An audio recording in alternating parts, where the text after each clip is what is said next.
नमस्कार विद्यार्थ्यांनो, मी सागर सर तुमच्यासाठी घेऊन आलेलो आहे क्लास 10वीचा बोर्ड 2025चा पेपर. त्यातला पहिला प्रश्न असणार आहे आपल्याकडे एमसीक्यू.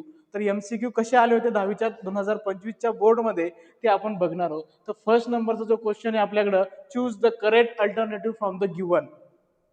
तिच्यामधला फर्स्ट, हिच्यात एमसीक्यू असतात आणि आपल्याला ऑप्शन कोणतं राईट आहे ते आपल्याला लिहावं लागतं. तर फर्स्ट नंबरचा क्वेश्चन आहे आपल्याकडे डिटर्मिनंटचा.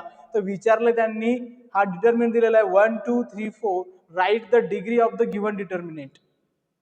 दिलेल्या या डिटर्मिनंटची डिग्री विचारली आहे. हा प्रश्न भरपूर वेळेस आलेला आहे आणि मागच्या वर्षी 2025ला पण हा क्वेश्चन आला होता. तर हिच्यामध्ये आपल्याला विचारली, हे दिलेला हा डिटर्मिनंट आहे, या डिटर्मिनंटची काय विचारली आपल्याला, डिग्री विचारली. तर डिग्री काय असणार आहे, याची डिग्री असणार आहे आपल्याकडे 2. काय असते, ऑप्शन नंबर बी. जर दिलेला डिटर्मिनंट असेल आणि तुम्हाला विचारले असेल की write the degree of the determinant, तर आन्सर आपलं 2 आलं पाहिजे. किती असते त्याची डिग्री, 2 असते. नेक्स्ट एमसीक्यू बघू आपण.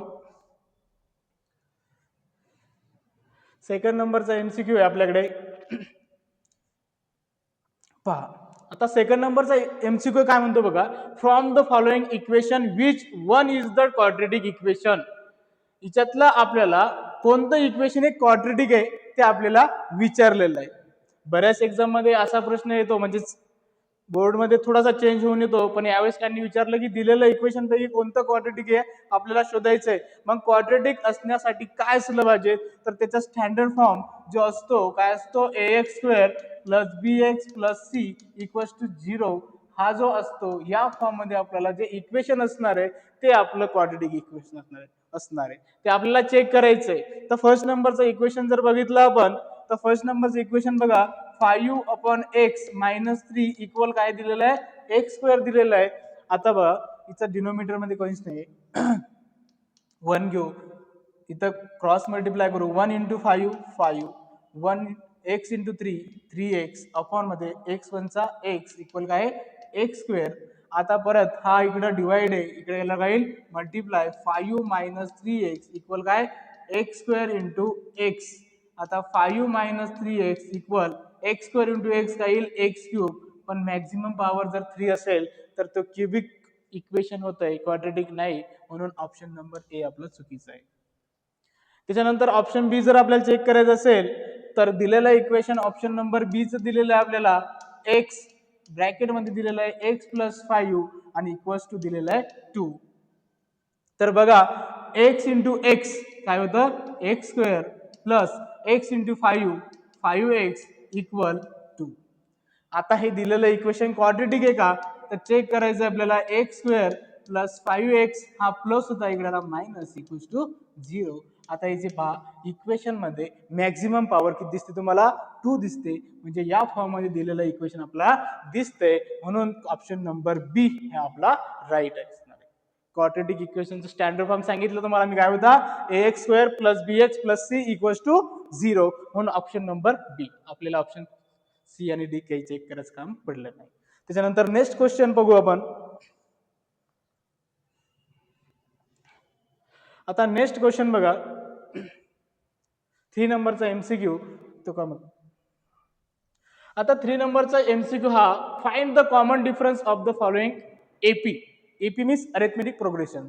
मग एपी ह्या एक आपल्याला एपी दिलेला आहे 4,4 आणि समोर डॉट डॉट दिलेलं आहे. आणि आपल्याला काय शोधायला सांगितलंय, कॉमन डिफरन्स शोधायला सांगितलंय. मग आपण याला म्हणून T1 4, T2 4, T3 4.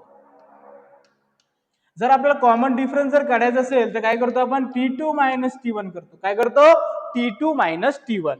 मग T2 किती आहे, 4, मायनस T1 किती आहे, 4, 4 - 4 0. कॉमन डिफरन्स किती आला आपल्याकडे, 0. अजून एकदा बघू, डी इक्वल, आता बघायचं आपण पहिलं बघितलं T2 - T1, आता बघू आपण T3 - T2. मग T3 किती आहे आपल्याकडं, 4, आणि T2 किती आहे, 4. सांगा 4 - 4 किती, 0. मग इथं पण कॉमन डिफरन्स आपल्याला कसं दिसतोय, सेम दिसतोय. म्हणून आपला आन्सर किती नंबरचा असणार आहे, डी नंबरचा आन्सर असणार आहे. हा झाला आपला एमसीक्यू नंबर 3. याच्यानंतर अजून एक एमसीक्यू असतो 4 नंबरचा, ते बघू आपण.